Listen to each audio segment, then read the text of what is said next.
أشهد أن محمدا رسول الله.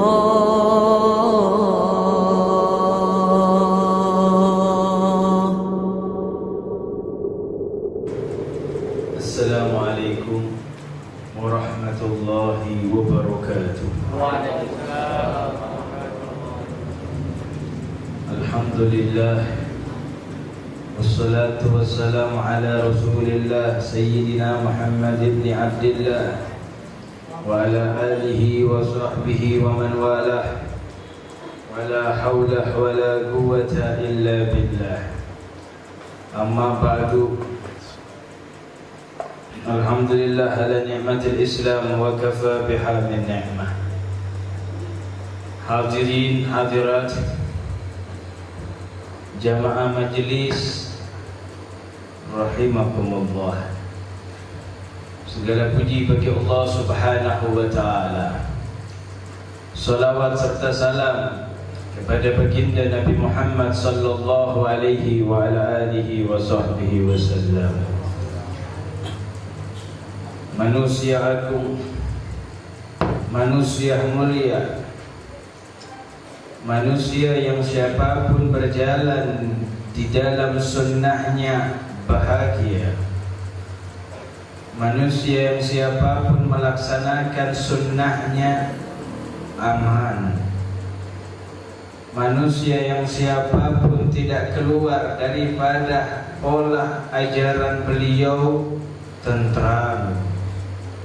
Manusia yang siapapun senantiasa mengikuti gerak langkah, diam dan sikap beliau adalah kedamaian. Kekasih kita bersama Nabiuna Muhammad sallallahu alaihi wa ala alihi wa sahbihi wasallam. Hadirin hadirat jamaah majlis rahimakumullah. Kita sudah berada di bulan Safar. Bulan yang akan datang adalah bulan mulia, bulan agung, bulan dilahirkan manusia yang kita cintai, yang kita rindui, yang berharap besar kita mampu menatap wajahnya. Bulan yang dengan bulan tersebutlah kita mengenal kemuliaan Allah, hingga kita punya sikap rasa takut kepada Allah bersamaan dengan rasa harap kepadanya.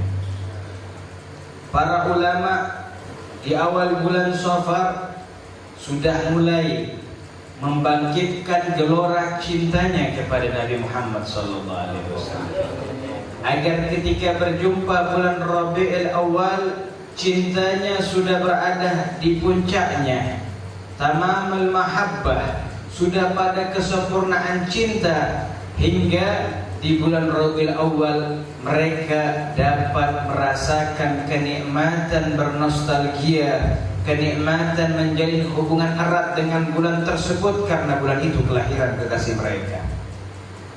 Kesampingkan apa yang dituduhkan kepada kita tentang dikatakan cinta yang berlebihan kepada Nabi Muhammad,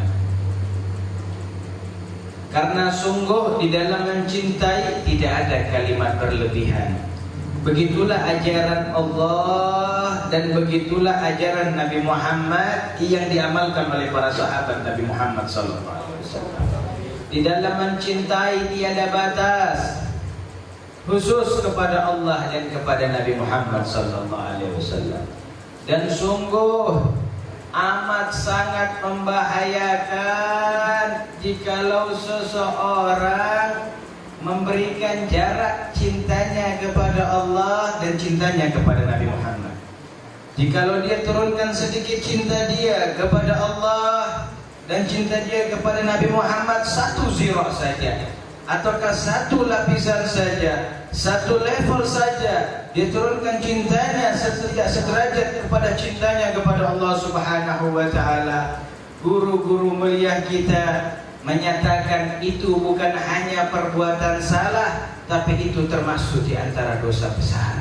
Karena cinta kita kepada Allah dan cinta kita kepada Nabi Muhammad harus sejajar, dan begitulah apa yang datang dari Nabi Muhammad sallallahu alaihi wasallam ketika Nabi Muhammad mengajarkan kepada umatnya agar jangan sampai terlepas daripada 3 perkara yang berbahaya. Di antara 3 perkara yang berbahaya, yang pertama Nabi Muhammad menyebutkan Allahu war rasulu ahaqqu an yuhibbuh. Dalam kalimat yang lain Allahu war rasulu ahaqqu an yardah. Allah dan Rasulnya lah yang paling berhak untuk dia cintai. Dalam kalimat yang lain Allah dan Rasulnya lah yang paling berhak untuk didapatkan keridhaannya. Maka tidak boleh diturunkan kalimat, karena dalam sabda Nabi Muhammad mengucapkan kalimat waw yang artinya dan. Andaikan memang Nabi Muhammad membedakan cintanya kepadanya dan cintanya kepada Allah untuk para umatnya, niscaya Nabi Muhammad menggunakan kalimat Allah tsumma Rasul, Allah kemudian Rasulullah. Tapi Nabi Muhammad tidak menggunakan kalimat tsumma. Nabi Muhammad menggunakan kalimat waw untuk mensejajarkan bagaimana cinta kita kepada Allah, cinta kita kepada Nabi Muhammad sallallahu alaihi wasallam. Dan sungguh cinta kita kepada Nabi Muhammad dengan ungkapan yang besar itu wujud cinta kita kepada Allah Subhanahu wa taala. Nabi Muhammad yang menyatakan di dalam hadisnya, sebagaimana juga kita praktekkan di dalam pemahaman-pemahaman yang kita dapati. Seseorang mencium Hajar Aswad, begitu besar cintanya kepada Hajar Aswad, bukan mencintai Hajar Aswad pada zatnya, tapi mencintai Hajar Aswad karena Hajar Aswad dicintai oleh Allah Subhanahu wa taala. Seseorang mencintai Ka'bah dengan luar biasa cintanya kepada Ka'bah, bukan cintanya kepada zat Ka'bah tersebut, tapi karena Ka'bah tersebut paling dicintai oleh Allah Subhanahu wa taala. Seseorang mencintai kota Madinah bukan karena mencintai kota Madinah tersebut, tapi Allah memang mencintai kota Madinah, maka kita mencintai kota Madinah. Maka kita mencintai siapapun yang dicintai oleh Allah Subhanahu wa taala. Mencintai siapapun yang dicintai oleh Allah Subhanahu wa taala, itu adalah cinta kita kepada Allah Subhanahu wa taala. Nabi Muhammad yang menyatakan itu semuanya. Nabi Muhammad menyebutkan dalam hadis sahihnya, wahibbuni lihubbillah, wahibbuni lihubbillah, dan cintailah aku untuk cintamu kepada Allah. Cintailah aku untuk cintamu kepada Allah Subhanahu wa taala. Maka kita mencintai Nabi Muhammad sallallahu alaihi wasallam, dan begitulah pemahaman dan pengamalan para sahabat Nabi Muhammad sallallahu alaihi wasallam. Sebagaimana kita mendengar sebuah riwayat salah seorang kafir dari kota yang tempat buah-buahan muncul, yang tempat buah-buahan tumbuh di Jazirah Arab. Seorang dikenal dengan Thumamah bin Usal, Sayyid Bani Hanifah, tinggal di daerah Al-Yamamah. Daerah Al-Yamamah tempat tumbuhnya buah-buahan dan makanan-makanan pokok. Di Jazirah Arab tidak ada tumbuh kecuali tempat daripada Al-Yamamah. Suatu ketika terjadi peperangan dengan kaum muslimin, yang mana orang kafir dipimpin oleh Thumamah bin Usal, Sayyid Bani Hanifah, pemimpin daripada Bani Hanif. Ketika ketangkap, para sahabat sudah mengumpulkan para tawanan. Nabi Muhammad melihat dari jauh ada sosok satu makhluk yang dikenalnya. Maka Nabi Muhammad berkata kepada sahabatnya, apakah engkau kenal siapa dia? Maka sahabat berkata, Allah wa Rasul a'lam, Allah dan Rasulnya lebih tahu. Maka Nabi Muhammad berkata, innahu Thumamah bin Uthal Sayyid Bani Hanifah. Dia adalah Thumamah bin Uthal Sayyid Bani Hanifah, pemimpin tokoh dari kalangan Bani Hanifah, penduduk Al-Yamamah. Maka dibawa ke hadapan Nabi Muhammad sallallahu alaihi wasallam. Ketika berhadapan dengan Nabi Muhammad, diajak masuk Islam.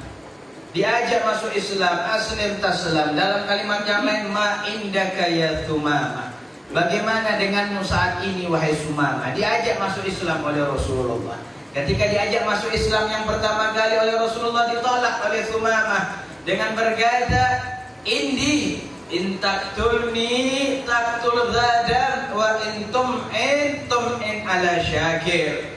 Wahai Muhammad, yang ada pada diriku sekarang, jikalau engkau bunuh aku pantas, karena banyak sahabatmu yang aku bunuh, banyak sahabatmu yang aku penggal. Tapi jikalau engkau bebaskan aku orang yang pandai berterima kasih. Jikalau engkau bebaskan aku orang yang pandai berterima kasih, maknanya menolak untuk masuk Islam. Maka Rasulullah memerintahkan sahabatnya untuk diletakkan di dalam sekitar Masjidin Nabawi. Maka diletakkan di sekitar Masjidin Nabawi. Hari pertama Thumamah menyaksikan bagaimana sahabat Nabi Muhammad kepada Nabi Muhammad. Hari kedua didatangi oleh Rasulullah, diajak kalimat yang sama, aslim taslam. Riwayat yang lain, ma indaka ya Sumamah, bagaimana sekarang Sumamah, masih mau masuk Islam? Mengucapkan kalimat yang sama, in taktulni taktul zadan wa in tun'im ala syakir. Maka Nabi Muhammad memberikan lagi kesempatan untuk tinggal sebagai tahanan di kota Madinah. Di hari ketiga, setelah menyaksikan bagaimana sikap para sahabat Rasulullah kepada sahabat Rasulullah, dipanggil yang ketiga kalinya Thumamah oleh Rasul. Ya Thumamah, ma indaka ya Sumamah, bagaimana sekarang dirimu wahai Thumamah? Maka diucapkan kalimat yang sama. Ketika diucapkan kalimat yang sama, Thumamah lalu berkata, in tun'im ala syakir. Rasulullah menyambut dengan kalimat, adliku Thumamah, wahai sahabatku, sekarang lepaskan Sumamah, lepaskan Sumamah. Lihat bagaimana sahabat Nabi Muhammad, perintah langsung dari Rasulullah, lepaskan Sumamah. Tidak ada dalam benak pikiran para sahabat, ya Rasul, ini orang kafir, ini merangin kita.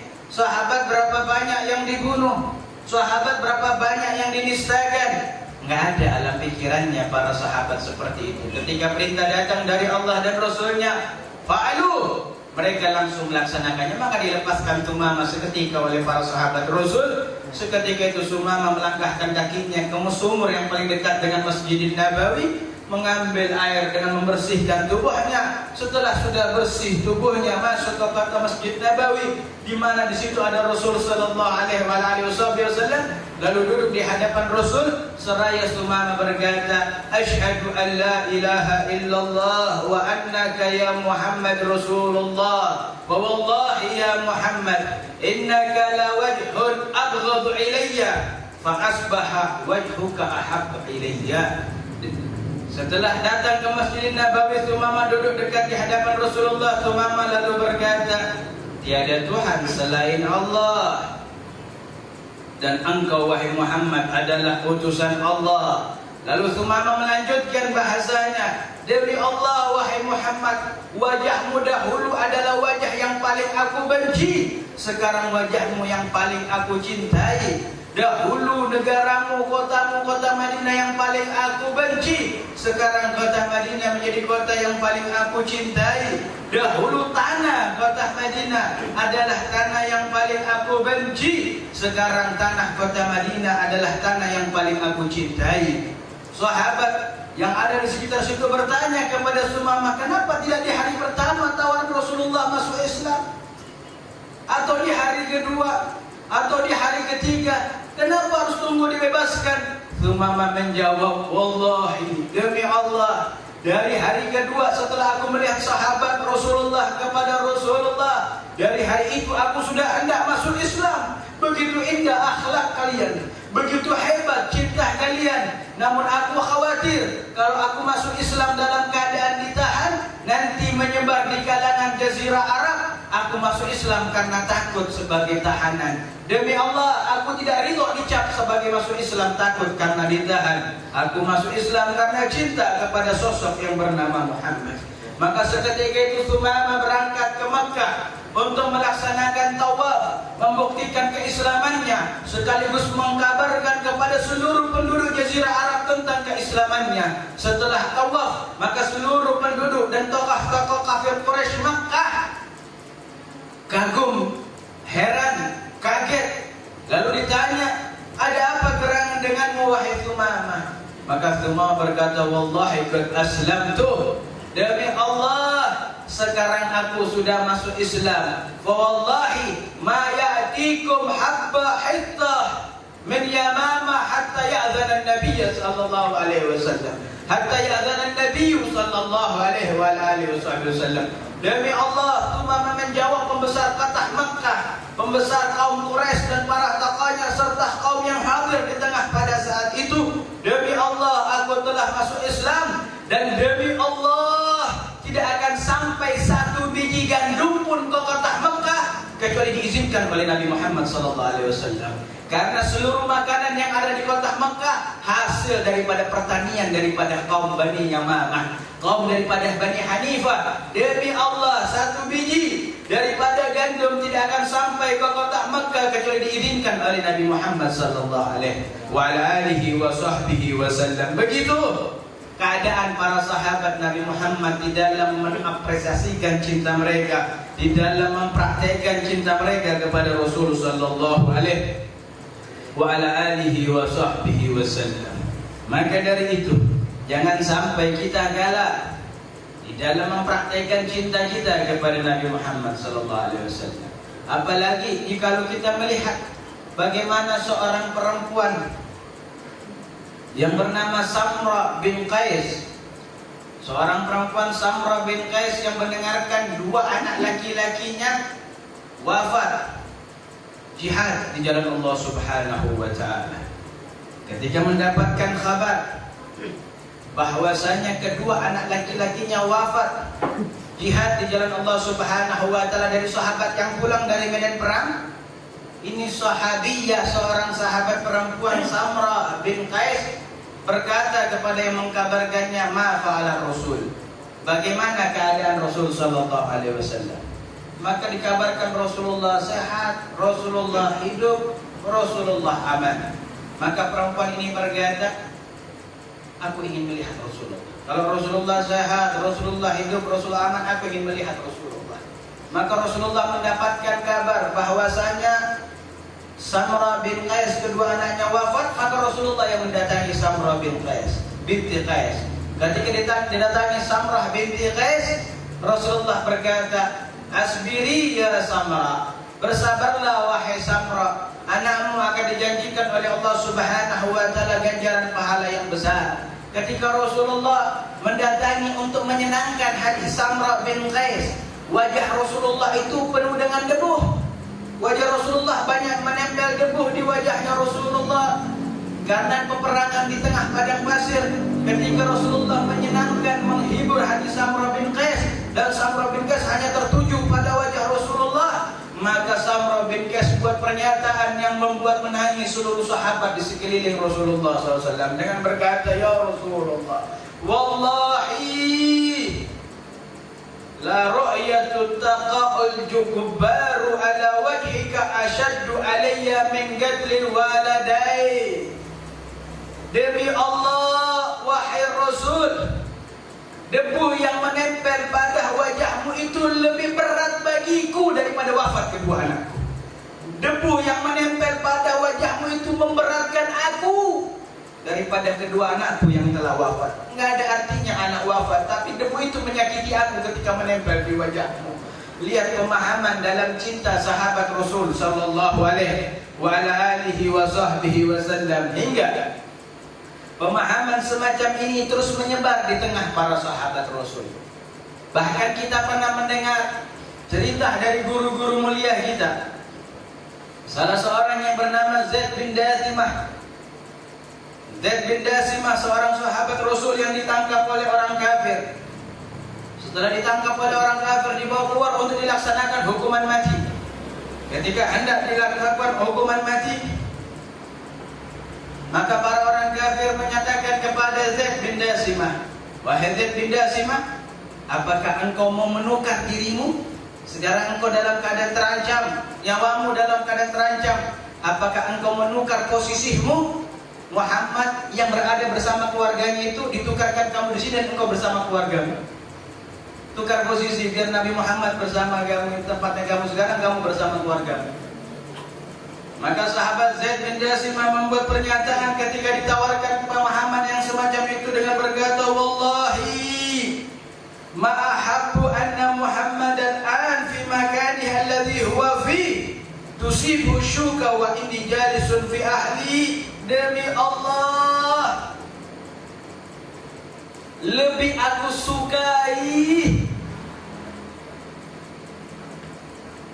demi Allah, lebih tidak aku sukai, demi Allah, perkara yang paling tidak aku sukai, Nabi Muhammad berada dalam posisinya sekarang tertusuk satu duri saja, sedangkan aku bersama dengan keluargaku sedang bersenang-senang. Demi Allah, andai kata aku bersama dengan keluargaku sedang bersenang-senang bersama keluargaku, lalu Nabi Muhammad berada di tempatnya, lalu tertusuk duri, demi Allah itu perkara yang paling tidak aku sukai.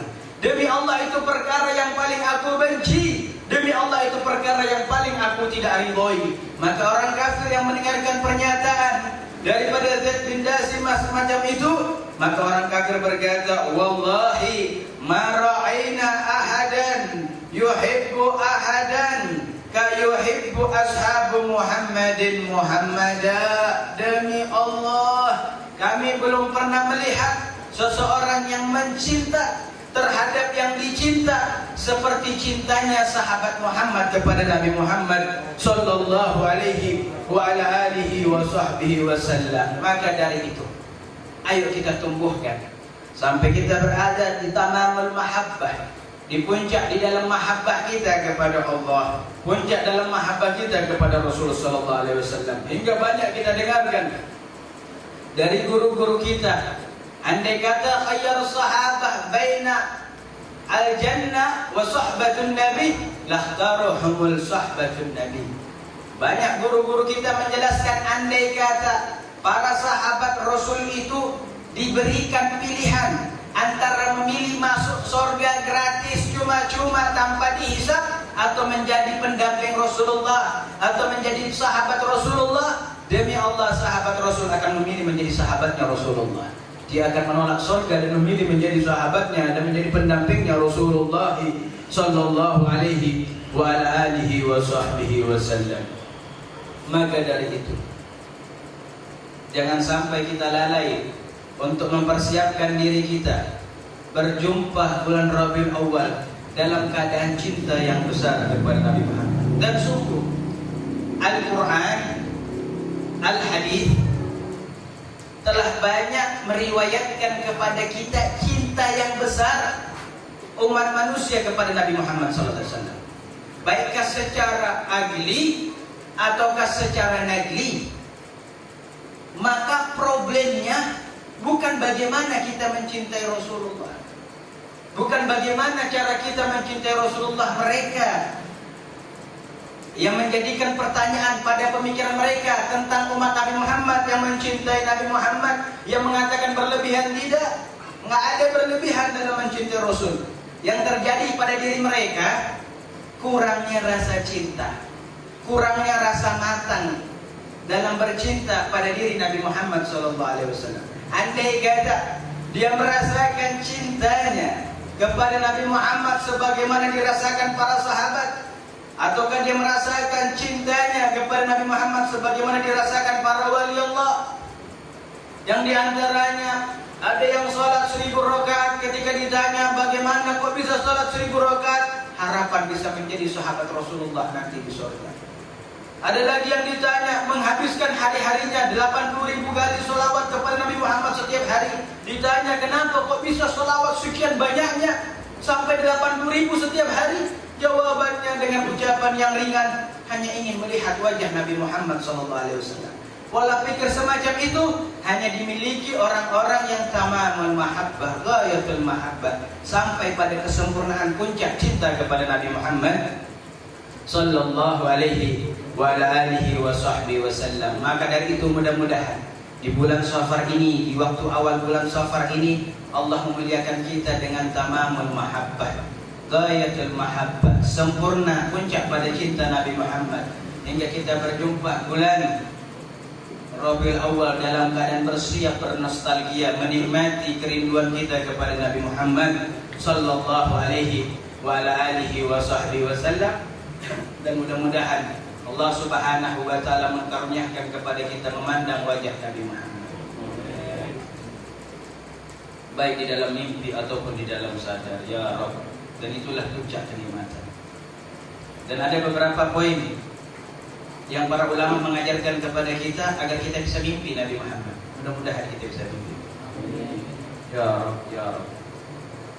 Ada 4 poin yang diajarkan oleh para ulama. Guru-guru mulia mengajarkan kita bagaimana bisa mimpi Nabi Muhammad. Yang pertama, mereka semuanya menyebutkan kasratus salatu ala Nabi sallallahu alaihi wasallam. Memperbanyak salawat kepada Nabi Muhammad sallallahu alaihi wasallam. Wa aqallul iktsar as-salatu ala Nabi, dan paling sedikitnya dari kadar banyak, paling sedikitnya dari kadar banyak bersalawat kepada Nabi Muhammad yang diucapkan oleh Imam As-Sakhawi dalam kitabnya Qaulul Badi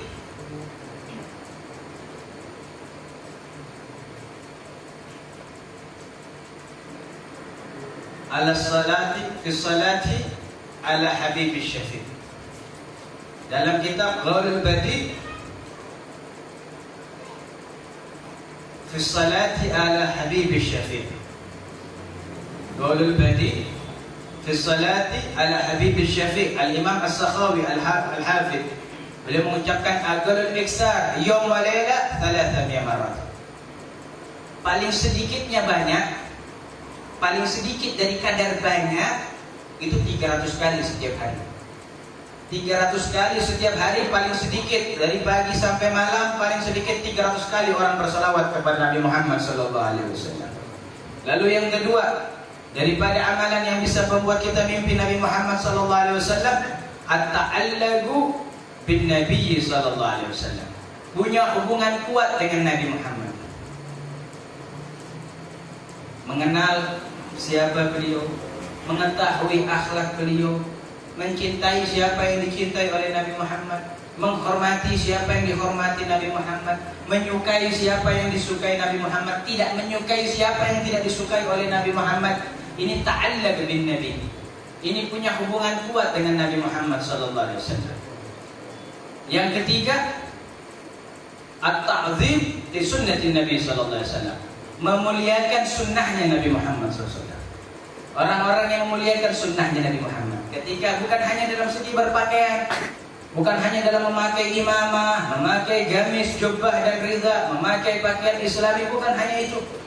Tapi fil muamalah, dalam tingkah lakunya. Ketika dia mau makan, dihadirkan Rasulullah. Ketika mau minum, dihadirkan Rasulullah. Ada ta'zim dalam sunnahnya. Rasulullah minum dengan tangan kanan. Ketika mau minum, begini cara minumnya Rasulullah. Ketika mau keluar dari rumahnya, nggak sembarangan keluar. Keluar dari rumahnya dengan sunnah Nabi Muhammad. Kaki kiri, masuk rumahnya dengan kaki kanan. Kenapa? Itu semuanya sunnah Nabi Muhammad. Ini yang dimaksud dengan ta'zim, memuliakan daripada sunnah Nabi Muhammad sallallahu alaihi wasallam. Dan yang keempat, yang terakhir adalah amalan agar kita bisa mimpi Nabi Muhammad, al-khidmatu li ummati Nabi sallallahu alaihi wasallam. Berkhidmah kepada umat Nabi Muhammad sallallahu alaihi wasallam. Kita khidmah kepada umat. Khidmah kepada umat, membantu umat Nabi Muhammad dalam urusan dunianya, dalam urusan agamanya, dalam urusan akhiratnya. Punya perhatian besar kepada umat Nabi Muhammad SAW. Dalam urusan dunia, bantu jika lo mampu. Jangan sampai kita punya makanan, tetangga kita nggak ngerasain. Apalagi kalau sampai kita masak makanan, baunya kemana-mana, tetangga sampai. Apalagi kalau sampai tetangga itu umat Nabi Muhammad, atau rumah kita diketok oleh umat Nabi Muhammad, kita mampu untuk menolongnya, namun tidak menolongnya, tidak berkhidmah. Kita punya wawasan bagus di dalam menyampaikan syariat Rasulullah, tidak disampaikan. Kita punya kemampuan untuk menyampaikan ilmu-ilmu Rasulullah kepada umat Rasulullah, kita nggak sampaikan. Itu orang yang nggak berkhidmah. Salah satu bentuk khidmah kepada umat Nabi Muhammad, menyelamatkan mereka dalam urusan dunia, lebih khusus dalam urusan agama, dan semakin khusus dalam urusan akhirat mereka. Ini dimaksud dalam badan khidmah kepada umat Nabi Muhammad SAW. Maka orang-orang yang melaksanakan empat hal ini dalam keadaan khusyuk lillah walil rasul, untuk Allah dan untuk Rasul, insyaallah dia akan didapatkan oleh para ulama yang saleh al-mukhlis. Yang pertama, kasratus salat ala Nabi sallallahu alaihi wasallam, memperbanyak salawat kepada Nabi Muhammad. Yang kedua, at-ta'allaq bin Nabi sallallahu alaihi wasallam, punya hubungan kuat dengan Nabi Muhammad. Yang ketiga, at-ta'zim li sunnati Nabi Muhammad, memuliakan sunnah Nabi Muhammad SAW. Dan yang terakhir, al-khidmatu li ummati Nabi sallallahu alaihi wasallam. Berkhidmat kepada umat Nabi Muhammad sallallahu alaihi wasallam. Mudah-mudahan Allah muliakan kita dengan amalan tersebut dan Allah mantapkan kita, dan mudah-mudahan Allah Subhanahu wa taala dengan rasa takut kepadamu, punya rasa harap kepadamu, dan pandai berkasih sayang kepada masyarakatnya. Jadikan ulama kami ulama-ulama yang saleh, yang mengamalkan ilmunya, yang ikhlas hanya untukmu ya Allah. Dan jadikan semuanya kami umat Nabi Muhammad yang berjalan di dalam ajaran sunnah-sunnah Nabi Muhammad sallallahu alaihi wa ala alihi wa sahbihi wasallam. Mari kita bacakan suratul Fatihah khusyuk dengan lisan yang hadir, hati yang hadir kepada Allah. Kita hadiahkan kemuliaan dan keberkahan serta mukjizat dari suratul Fatihah agar Allah Subhanahu wa taala berikan kedamaian, kebahagiaan, ketenangan negeri tercinta Indonesia ini, dan keberkahan para wali pendahulu kita dalam segi dakwanya, pendahulu kita dari segi pengamalan ilmunya, para ulama-ulama pendahulu kita. Mudah-mudahan keberkahan mereka masih terus tercancap sampai hari kiamat untuk kedamaian persatuan negeri tercinta ini. Ala hadhihi niyyah wa kullu niyatin salihah ila hadratin Nabi Muhammad sallallahu alaihi wasallam. Al-Fatihah. Alhamdulillah.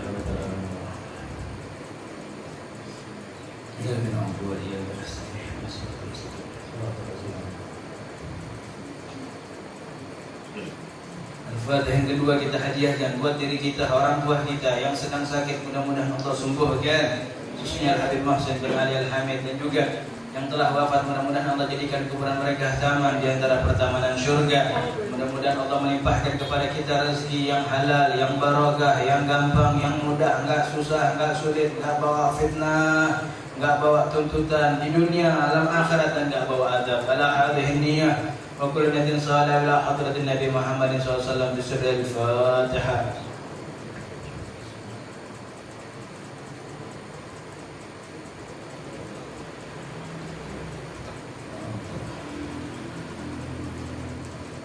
Al-Fatihah yang ketiga kita hadiahkan buat para guru-guru kita, para ulama kita, para da'i kita, para mujahid kita, para pejuang kita yang telah mengajarkan kepada kita ilmu dunia, ilmu agama akhirat, yang telah membela agama Allah, telah berjuang untuk tegaknya kemuliaan Islam, agar Allah Subhanahu wa taala memberkahi mereka semuanya. Dan dengan keberkahan mereka Allah Subhanahu wa taala memberkahi kita, khususnya kepada guru mulia Al-Habib Umar Muhammad bin Salim bin Habib, Al-Habib Zain bin Hasan Baharun, dan Habib Hamid An-Naqi Muhammad bin Syekh Abu Bakar min tanat dunia al-akhirah kamilah syamilah wa ila hadratin Nabi Muhammad sallallahu alaihi wasallam bi sirril Fatihah.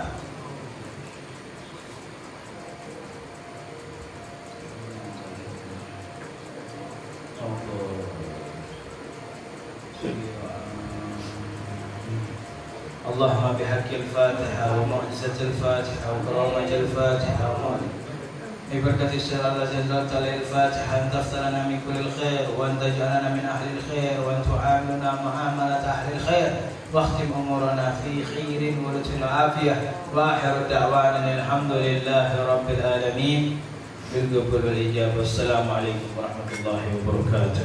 Waalaikumsalam. يا